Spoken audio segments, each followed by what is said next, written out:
ETF index mutual funds నేర్చుకుని stock మార్కెట్లో రాణించాలనుకుంటున్నారా? వెంటనే ఈ నెంబర్కి కాల్ చేయండి. నమస్తే రమగారు. నమస్తే జయ. ఈ మధ్య కొన్ని కథలే ఎక్కువగా చెప్పుకుంటున్నాం కదా రమగారు. చాలా హ్యాపీగా అనిపిస్తుందండి నాకు మాత్రం. స్టోరీ టెల్లర్ అని వేసుకోవచ్చు మీరు. చక్కగా మీది ఏ వృత్తో అది వేయడానికి అవకాశం ఉంటుంది. మరి ఏదైనా ఒక మంచి స్టోరీ చెప్తారా? చెప్తా. పూర్వం పులింద నగరానికి మాణిక్య ప్రభు అని ఒక రాజుగారు ఉండేవాడు. ఈయన ఏంటంటే ఒక పరమ క్రూరుడని ఒక పేరు. ఆయనకి కొన్ని సెంటిమెంట్స్ ఉండేవి, కొన్ని నమ్మకాలు. ఆ నమ్మకానికి భిన్నంగా ఏదైనా జరిగితే ఒప్పుకునేవాడు కాదు. ఆ రాజ్యంలో అరటిపళ్ళు, జంట అరటిపళ్ళు ఉన్న గేల ఏదైనా కనపడితే ఆ గేల మొత్తాన్ని మట్టిలో కప్పెట్టేవాళ్ళు. కవల పిల్లలు పనికిరారు, రాజ్యానికి అరిష్టం అని నమ్మేవాడు ఆయన. ట్విన్స్ ఉండకూడదు. అరటిపళ్ళలో అన్ని గెలలో ఏదో గెల్లో జోడు పళ్ళు కనపడతాయా, అది వాడకూడదు, ఎవరు తినకూడదు, అరిష్టం. దాన్ని పారేయించేవాడు. మూఢనమ్మకం, ఒక నమ్మకం. ఆయనకి ఎవరో ఒక జ్యోతిష్కుడు చెప్పాడు, ఇద్దరు పిల్లలు ఒకేసారి కలిసి పుడితే మన రాజ్యానికి అరిష్టం, మీకు ప్రమాదం. అలాంటి ఒక భావన ఉంది. తనకైనా రాజ్యంలో ఎవరికైనా రాజ్యంలో ఇబ్బంది వస్తుందని అంటే తనకే కాదు, తన రాజ్యంలో పుట్టకూడదు. ఇది మరీ ప్రమాదం, చాలా ప్రమాదం. ఈ నమ్మకం వల్ల ఆయన ఆ రాజ్యంలో ఎవరికైనా కవల పిల్లలు అంటూ పుడితే పిల్లల్ని చంపేసేవాడు. అయ్యో, అందుకే క్రూరుడు అన్నమాట. మా రాజ్యంలో ఉండద్దు, మీరు వెళ్ళిపోండి అంటే ఓ రకం చంపేయటం ఏమిటి. అయితే ఏమైంది, ఆ రాజ్యంలో దేవయ్య అని ఒక ఆయనతో చంద్ర అని భార్య ఉండేవాడు. వాళ్ళకి పెళ్ళైన 7-8 సంవత్సరాల దాకా పిల్లలు లేరు. అప్పట్లో రాజ్యం మారిపోదాము, వేరే చోటుకి వెళ్ళిపోయి బతుకుదాము అలాంటి ఊహలు వచ్చేవి కాదు జయ. ఇప్పుడు కూడా మనం జన్మభూమిని వదిలిపెట్టలేని ఇలాంటి మనస్తత్వాల్లోనే ఉంటాం. పాత రోజుల్లో ఇంకా ఎక్కువ ఉండేది. కలో గంజో ఉన్న చోటే తిని బతకాలి అలాంటి భావాలు ఉండేవి. అయితే ఏం చేశాడు, ఈ దేవయ్య వాళ్ళకి పెళ్ళైన 8 సంవత్సరాలకి ప్రెగ్నెన్సీ వచ్చింది ఆ అమ్మాయి చంద్రకి. పూజారయ్య చెప్పాడు, కమల పిల్లలు పుట్టే చిహ్నాలు ఉన్నాయి నీకు అని. అయితే ఈ అమ్మాయి ఏమందంటే, అబ్బే మా అమ్మ కూడా ఇలాగే ఉండేదిటండి, నేను ఒక్కదాన్నే పుట్టానని ఆయనకి నమ్మించింది. ఒక అవ్వ అని పేరున్న ఒక ఆవిడ, ఈ చంద్ర వాళ్ళ అమ్మ రాజుగారి కోటలో పనిచేసేది. ఆవిడని పిలిపించుకున్నారు. ఆవిడ మంత్రసాని పనులు కూడా చేయగలిగింది, చేయి తిరిగిన ఆవిడ. ఈ కోటలోనే ఉండేది. రాజుగారి అనారోగ్యాలు, వాళ్ళ ఇంట్లో వాళ్ళ సమస్యలు అవి హ్యాండిల్ చేసేది. సరిగ్గా అక్కడికి పురిటిపోయటానికి వెళ్ళింది. అనుకున్నట్టుగానే ఓ పిల్లాడు పుట్టారు, ఆడపిల్ల మగపిల్లాడు. అయితే ఎప్పుడైతే ఈ పిల్లలు పుట్టారో ఆ పిల్లల్ని వీళ్ళు రహస్యంగా పెంచడం మొదలుపెట్టారు. ఎవ్వరికీ తెలియని వాళ్ళ, ఊళ్ళో వాసన రాని వాళ్ళ. అసలు ఆడపిల్ల పేరు విజయ, మగపిల్లవాడి పేరు విక్రముడు అని పెట్టుకున్నారు. అయితే ఏమైంది, రాజుకి కర్ణాకర్ణిగా ఎలాగో తెలిసిపోయింది. తెలిసిపోయేసరికల్లా ఈ అవ్వ ఏం చేసింది, మనం ఎట్లా కాదు, పిల్లని నేను తీసుకెళ్ళిపోతా, పిల్లాన్ని తీసుకుని నువ్వు పారిపోమని సలహా ఇచ్చి అల్లుడేమో మగపిల్లాన్ని తీసుకుని పారిపోయాడు. ఆ దేవయ్య విక్రముడిని తీసుకుని పారిపోయాడు. ఈ చంద్ర విజయ వీళ్ళిద్దరిని తీసుకుని ఈ అవ్వ పులింద నగరానికి తీసుకొచ్చేసింది. దీన్ని ఆడపిల్లగా, పైగా ఇదేంటంటే ఈ రాజ్యంలో పిల్లేమో బహు చక్కటిది. పిల్ల కాస్త పెరుగుతుంటే ఆడపిల్లలకి 1,00,000 సమస్యలు వస్తాయి. అందుకని దానికి మగవేషం వేసేది. ఒక 8 సంవత్సరాలు 7 సంవత్సరాలు వచ్చాకే ఈ కథ ఇలా మొదలైంది. ఆ పిల్ల 7-8 ఏళ్ల పిల్లని తీసుకుని దేవయ్య కాస్త పారిపోయాడు. వీళ్ళు ఇక్కడికి వచ్చారు. ఈ పిల్ల రోజు అవతో పాటు కోటలోకి బయటికి తిరుగుతూ ఉండేది మగవేషంతో. అయితే ఏమైంది, అది అక్కడికి తీసుకెళ్ళిన అతను వెళ్ళిపోయాడు కదా దేవయ్య ఈ నగరం నుంచి. అక్కడ శరభ నగరం అని ఒక పెద్ద నగరం. ఆ నగరానికి ఓ రాజుగారు నాడు సరిగ్గా ఆ అబ్బాయికి ఆయనకి ఇదే వయసు పిల్లవాడు ఒకడు ఉన్నాడు. వీళ్ళు వెళ్తూ వెళ్తూ ఆ రాజుగారు వెళ్తున్నటువంటి ఒక జాతరకో ఎక్కడికో వాళ్ళు వెళ్తుంటే ఆ సమూహంలో కలుసుకున్నాడు ఈ దేవయ్య. పిల్లాడికి ఆడుకునేందుకు తోడుగా ఉంటాడని ఈ విక్రముణ్ణి రాజకుమారుడితోటి కలిపారు.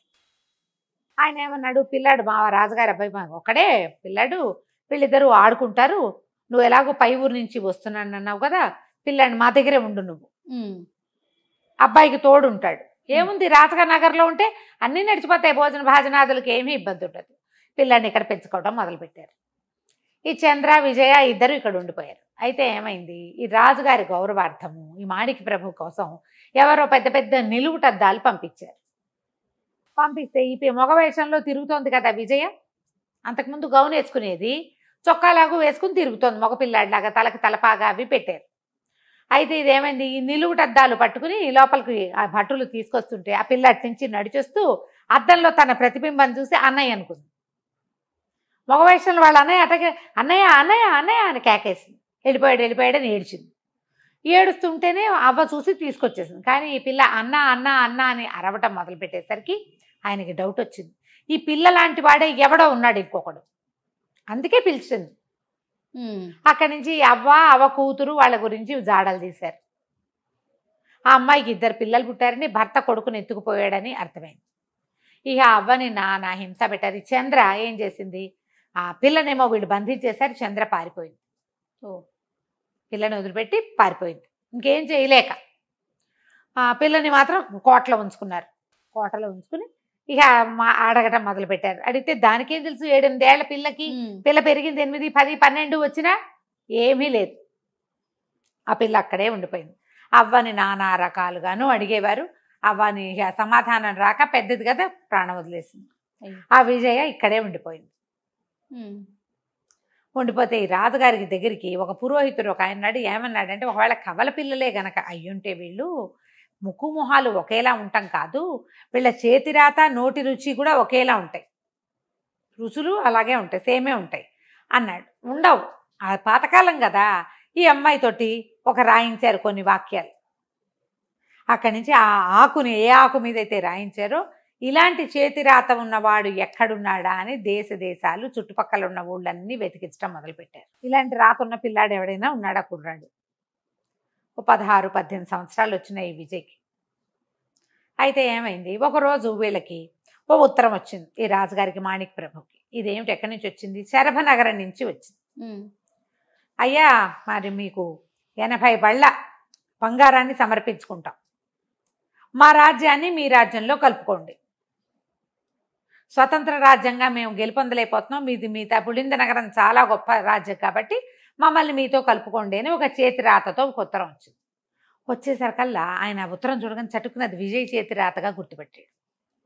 ఎన్నాళ్ళో చూశాడు కదా, ఎందుకంటే ఈ పిల్లలు పుట్టిన దగ్గర నుంచి ఆయనకి గుండెల్లో ఏదో బాధగా ఉంది, తనకేదో సమస్యలు వస్తున్నాయి, తనకి ఎప్పుడు ఏదో ఒక పొట్టలో ప్రాబ్లం.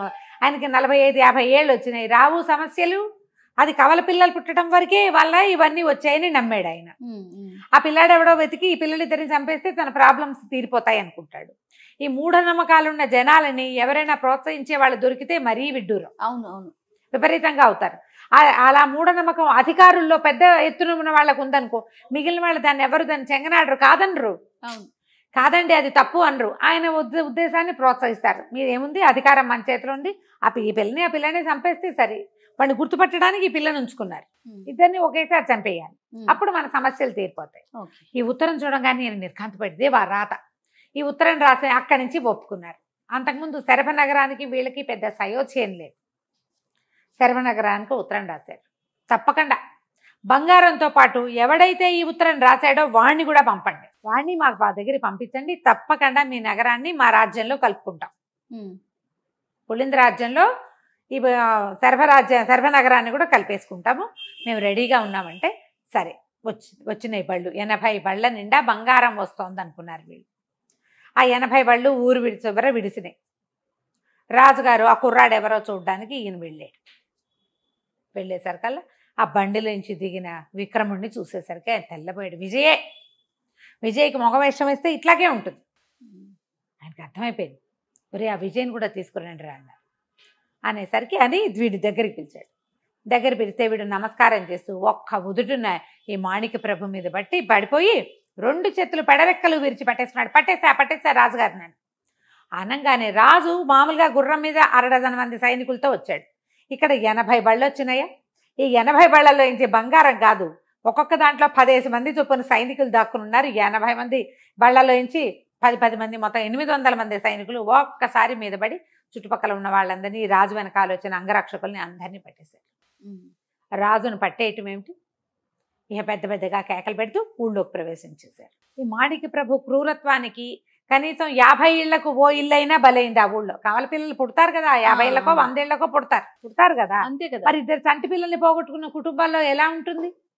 ఒక ఆవిడికి 2 సార్లు కవల పిల్లలు పుట్టారు, 4 బిడ్డల్ని పోగొట్టుకుంది ఆ కుటుంబం. వాళ్ళకి ఎంత మంటగా ఉంటుంది. రాజును పట్టేసేసరికి చంపేయండి దుర్మార్గుండని కేకలు పెట్టారు. అందరూ శత్రువులే రాజుకి. అతను గట్టితనం వల్ల క్రూరత్వం వల్ల భయపడాగారు కానీ ఎప్పుడైతే వాడు పట్టుబడి పులి బోన్ లో పడంగానే అందరూ రాళ్ళు విసురుతారు దాని మీద. అంతకుముందు పులి అంటే భయంగా ఉంటుంది. ఇక అందరూ కేకలు పెట్టారు, చంపేయండి చంపేయండి అనేసరికల్లా పెడరెక్కలు విరుచుకు పట్టుకుని రాజ్యంలోకి తీసుకుపోయారు. రాజ్యాన్ని స్వాధీనపరిచేసుకున్నారు. శరభర నగరం వాళ్ళు పులింద రాజ్యాన్ని స్వాధీనం చేసుకున్నారు. ఈ విక్రముడితో పాటు రాజకుమారుడు కూడా వచ్చాడు. అక్కడి నుంచి అతను ఏం చేశాడంటే ఈ రాజ్యాలను కలిపేసుకుందాం, మీ చెల్లెల్ని నేను పెళ్లి చేసుకుంటానని చెప్పి ఈ విజయ్ని శరభనగరపు రాజకుమారుడికి ఇచ్చి పెళ్లి చేశారు. విక్రముడు 2 దేశాలకి ఆ పెద్ద రాజ్యానికి చిన్న నగరానికి సైన్యాధిపతిగా ఉన్నాడు. వాళ్ళ అమ్మని నాన్నని తెచ్చుకున్నాడు. కవల పిల్లలకి ఇక ఏ భయము లేదని చెప్పారు. తర్వాత కాలంలో విజయ్కి కవల పిల్లలు పుట్టారు, విక్రముడికి కవల పిల్లలు పుట్టారు. పాతకాలపు మూఢనమ్మకాల కథలు ఇలాగే ఉంటాయి. మీరు ఇప్పటికీ కూడా ఇలాంటి పిచ్చి నమ్మకాలు ఉంటాయి చూడు. అవునవును. కవల పిల్లలు పుడితే అలా అయిపోతుంది, ఇది పుడితే అసలు సినిమాలు కూడా తీస్తున్నారు. ఆదిరామ్ గారు జంట అరటి పళ్ళు తినకూడదని కూడా చెప్పుకుంటున్నారు. తినకూడదంటారు. తినకూడదు, తింటే కవల పిల్లలు పుడతారు, అదేదో ప్రమాదం ఏం ఉండదు. అదేదో జెనెటిక్ లోపంతో వస్తాయి. పళ్ళు సేమే ఉంటాయి, ఏం పెద్ద ప్రాబ్లం ఏమి ఉండదు. అవన్నీ భయాలు కదా. అంతే. కథ కంచికి మనం ఇంటికి. నమస్తే. నమస్తే జయ.